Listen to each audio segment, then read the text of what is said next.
좋으신 우리 주님의 은혜가 오늘 이 시간 우리 모두 함께 하시기를 바랍니다. 오늘 우리가 함께 나누실 하나님의 말씀은 시편 142편입니다. 오늘 시편의 저자는 다윗입니다. 그러니까 오늘 본문의 주인공인 다윗은 조국 이스라엘을 위해 하나님 말씀을 전적으로 신뢰하면서 자신에게 주어진 일에 최선을 다했습니다. 그런 하나님을 멸시하는 대적 국가들과의 전쟁에서 승리하면 승리할수록 사울왕의 그를 향한 시기심은 점점 더 커져만 갔습니다. 그리고 종국에는 다윗을 죽이려고 합니다. 자신을 죽이려고 혈안이 된 사울의 눈을 피해 다윗은 적국에서 미치광이로 위장도 해보고 또 광야 깊숙이 도망도 해보았지만 사울의 눈을 피하기는 매우 어려웠습니다. 이때 그의 심정이 오늘 본문에 잘 나타나 있는데 오늘 본문 1절 2절이 이렇게 기록을 합니다. 내가 소리내어 여호와께 부르짖으며 소리내어 여호와께 간구하는도다. 내가 내 원통함을 그의 앞에 토로하며 내 우환을 그의 앞에 진술하는도다. 다윗은 자신의 원통함을 소리내어 하나님께 부르짖고 또 소리내어 하나님의 은혜를 구하고 있습니다. 하나님께 자신의 결백과 억울함 그리고 자신이 겪고 있는 고통을 하나님께 다음과 같이 토로하고 있는데 3절 4절 말씀을 보시면 내가 가는 길에 그들이 나를 잡으려고 울무를 숨겼나이다. 오른쪽을 살펴보소서. 나를 아는 이도 없고 나의 피난처도 없고 내 영혼을 돌본 이도 없나이다. 그 어느 곳을 가더라도 사울의 보복이 두려워서 다윗을 선뜻 받아주지 않고 또 어쩌면 사울이 다윗을 죽이기 위해 준비한 함정일 수도 있기에 그는 한시도 긴장을 늦출 수 없었습니다. 이제 주위를 아무리 살펴보아도 피할 곳도 없고 지켜줄 사람도 없었습니다. 목숨이 경각에 달린 절대적인 위기의 순간입니다. 다윗은 이러한 위기의 순간을 어떻게 넘겼을까요? 5절에 이렇게 기록을 합니다.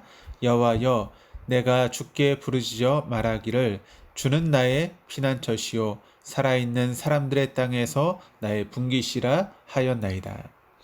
자신을 죽이려는 사울을 피해 안 다녀본 곳이 없을 정도로 도피하다 결국 최종적으로 광야의 한 동굴 깊숙이 숨어 있었습니다. 이제 이곳마저 발각된다면 그야말로 갈 곳이 없습니다.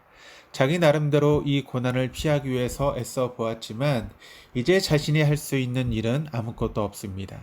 이 절체절명의 순간 다윗은 하나님만이 피난처이심을 고백합니다.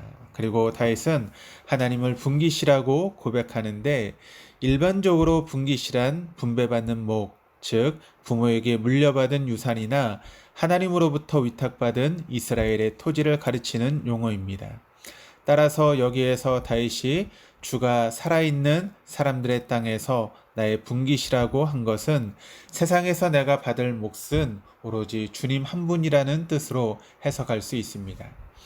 즉 세상의 그 어떤 것보다도 주님 한 분을 얻는 것이 최고의 가치임을 피력하고 있습니다.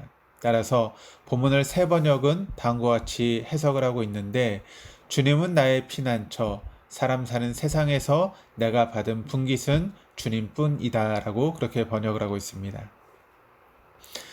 그렇습니다. 주님만이 우리의 최후의 보루입니다. 세상 그 어떤 것보다도 주님 한 분을 얻는 것이 생애 최고의 수확입니다. 요셉을 한번 우리가 볼까요? 그는 애굽의 종으로 팔려오기 전까지 분명 믿는 집 자식으로 성장을 했지만 그는 하나님과 동행하는 삶을 살지 못했습니다.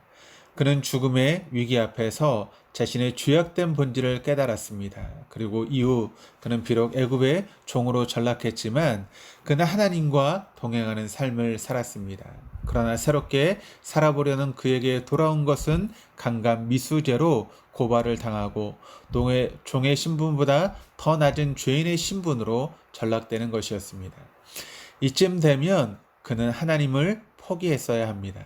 그러나 그는 뒤늦게 얻은 주님을 포기하지 않고 그분과 더불어 동행하는 삶을 추구합니다. 이러한 모습을 성경은 다음과 같이 증언하고 있는데 창세기 39장 20절에서 23절 말씀을 보시면 요셉이 옥에 갇혔으나 여호와께서 요셉과 함께 하시고 그에게 인자를 더하사 간수장에게 은혜를 받게 하심에 간수장이 옥중 죄수를 다 요셉의 손에 맡김으로 그 재반 사물을 요셉이 처리하고 간수장은 그의 손에 맡긴 것을 무엇이든지 살펴보지 아니하였으니 이는 여호와께서 요셉과 함께 하심이라. 여호와께서 그를 범사에 형통하게 하셨더라.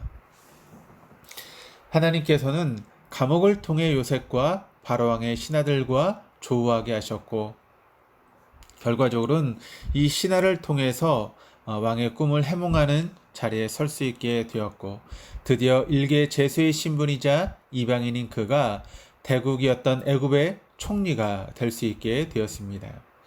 만약 그가 누명을 쓰고 죄인으로 전락했을 때 하나님을 포기했다면 그는 결코 하나님의 역사하심을 담당할 수 없었을 것입니다.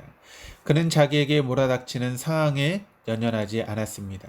그는 그저 뒤늦게 얻은 하나님 한 분만을 의지하며 그분과 동행하는 삶을 살게 되었을 때 하나님께서는 하나님의 때에 그를 들어 올려주시는 놀라운 역사를 일으켜 세우셨던 것입니다. 오늘 본문의 다윗은 어떻습니까? 사울왕을 피해 끊임없이 자신을 죽이려는 사울왕을 피하다 최종적으로 지금 광야의 동굴 깊숙이 숨어 있습니다.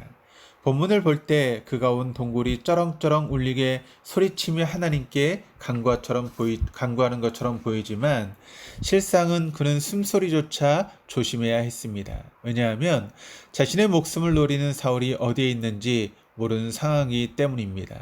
따라서 오늘 본문은 그야말로 다윗의 가슴 깊숙이에서 처절하게 나오는 기도인 것입니다. 그러나 가슴 속에서 하나님을 향해 외치는 그의 기도는 처절하지만은 않았습니다. 오히려 하나님을 향한 절대적인 신뢰만이 가득한 기도였던 것입니다.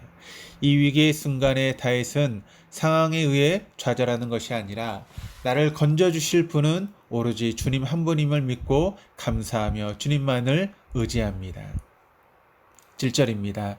내 영혼을 옥에서 이끌어내사 주의 이름을 감사하게 하소서. 주께서 나에게 갚아주시리니 의인들이 나를 두루리이다. 비록 지금 우리가 하나님의 뜻을 알 수 없고 깨달을 수 없을지라도 바로 요셉과 다윗의 분깃이신 하나님이 바로 우리가 믿는 하나님이심에 오히려 감사하며 하나님을 나의 분깃으로 고백하며 살아갈 때 하나님의 때에 하나님의 방법으로 역사하실 것입니다. 기도하시겠습니다. 하나님의 자녀로 살아가기에 어떤 경우에는 억울한 일도 생기고 또 하나님을 믿는 것을 포기하고 세상의 순리대로 살아가고 싶을 때도 있습니다. 이 위기의 순간에 하나님이 우리의 피난처 되시고 내가 받을 몫은 하나님뿐이라는 믿음의 고백을 하며 살아갈 수 있도록 도와주옵소서. 그리하여 우리에게 다가오는 상황이 위기가 아닌 오히려 하나님과 더욱 밀접하게 동행하며 살아갈 수 있는 기회로 만들어 주시옵소서. 다윗의 간구가 허공에 흩뿌려지지 않는 것처럼 우리의 기도와 간구를 하나님께서 듣고 계심을 믿습니다. 우리의 때를 바라기보다는 하나님의 때를 기다리며 우리에게 맡겨주신 일에 최선을 다하는 아름다운 한 날이 되게 하여 주시옵소서. 감사드리며 나의 분기신 예수 그리스도 이름으로 기도드립니다. 아멘.